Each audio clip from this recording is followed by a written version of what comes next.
Hola neutroncitos, ¿cómo están? ¿Sabían que los términos ciudadanía y derechos son importantes para la consolidación de los estados? Si están interesados en fortalecer su conocimiento sobre este tema, los invito a ver el siguiente video. Mi nombre es Erika Torres y hoy revisaremos ciudadanía y derechos. Bienvenidos.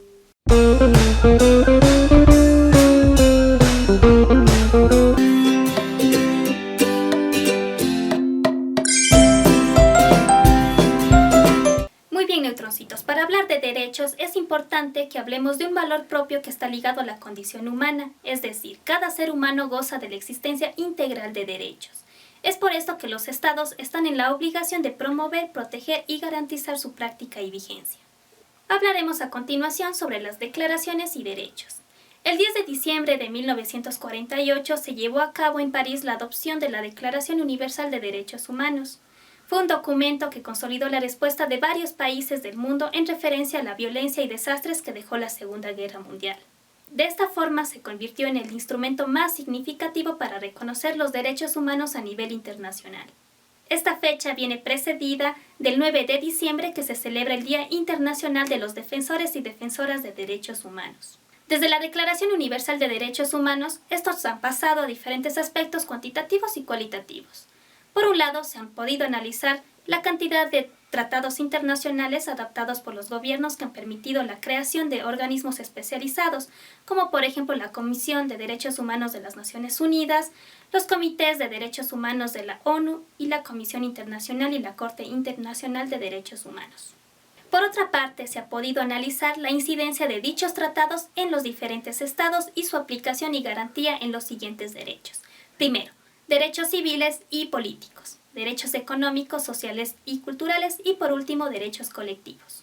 En 1993, en Viena, se llevó a cabo la Declaración y Plan de Acción sobre Derechos Humanos, en donde se promovió la integridad e interdependencia de todos los derechos.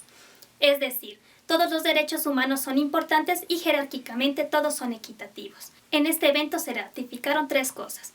La democracia, el desarrollo y el respeto de los derechos humanos y de las libertades son conceptos dependientes entre ellos. La concepción de los derechos humanos no solo es deber interno de los estados, es de atención internacional.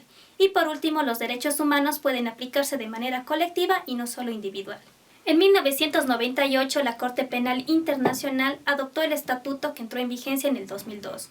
Hay que recordar que antes solo se podía sancionar a aquellos individuos que atentaban contra derechos civiles, políticos, individuales y colectivos, pero a partir de 1998 también se sancionaron a individuos que cometían crímenes de lesa humanidad como genocidios, tortura, desaparición forzada, entre otros.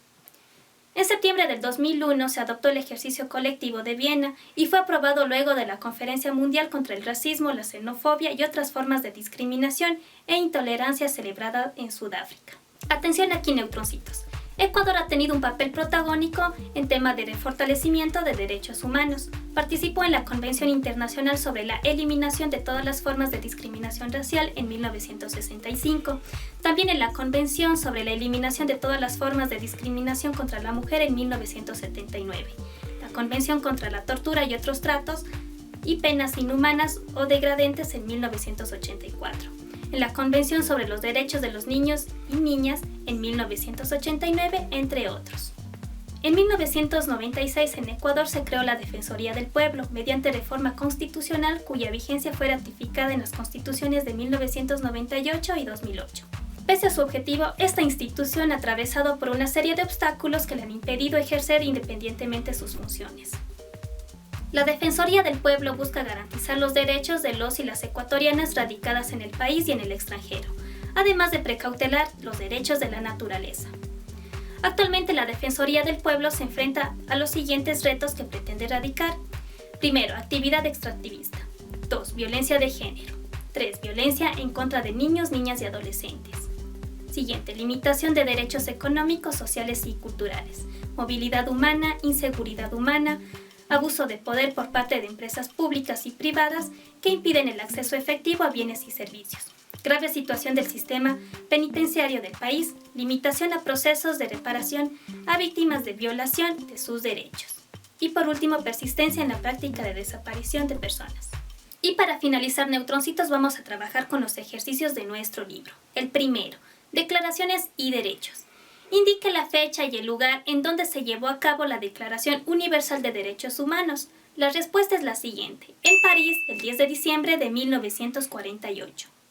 Siguiente ejercicio: declaraciones y derechos. Responda: ¿con qué fecha viene precedida la Declaración Universal de Derechos Humanos? La respuesta es la siguiente: esta fecha viene precedida del 9 de diciembre, que celebra el Día Internacional de los Defensores y Defensoras de los Derechos Humanos. Siguiente ejercicio: declaraciones y derechos. Indique en qué año la Corte Internacional de Justicia adoptó el Estatuto de Viena y en qué año entró en vigencia. La respuesta es la siguiente: se adoptó en 1998 y entró en vigencia en el 2002. Séptimo ejercicio: sobre Ecuador. Coloque el año correspondiente. A. Convención sobre los Derechos de los Niños en 1989. Convención Americana sobre Derechos Humanos, Pacto de San José de Costa Rica. Respuesta: 1969. B. Protocolo de San Salvador en 1988. C. Pacto Internacional de Derechos Civiles y Políticos. Respuesta: 1996. Y D. Pacto Internacional de Derechos Económicos, Sociales y Culturales en 1996. Siguiente ejercicio: sobre Ecuador. Responda: ¿en qué constituciones se ratificó la vigencia de la Defensoría del Pueblo? La respuesta es la siguiente: en 1998 y 2008. Hey neutroncitos, te recuerdo que estos videos están enlazados a nuestro libro, que seguramente ya lo adquiriste. Si no es así, aquí en la descripción de este video te dejo una muestra gratis, además de cómo adquirirlo en todo el país. Aquí te dejamos una lista de reproducción con videos similares a este que te ayudarán con el ingreso a la universidad. Y por acá, el último video subido a nuestro canal. Antes de ver nuestro próximo video, no olvides suscribirte a nuestro canal en este botón. Déjanos tu comentario y estaremos pendientes. Recuerda que este video llega a ti gracias al auspicio de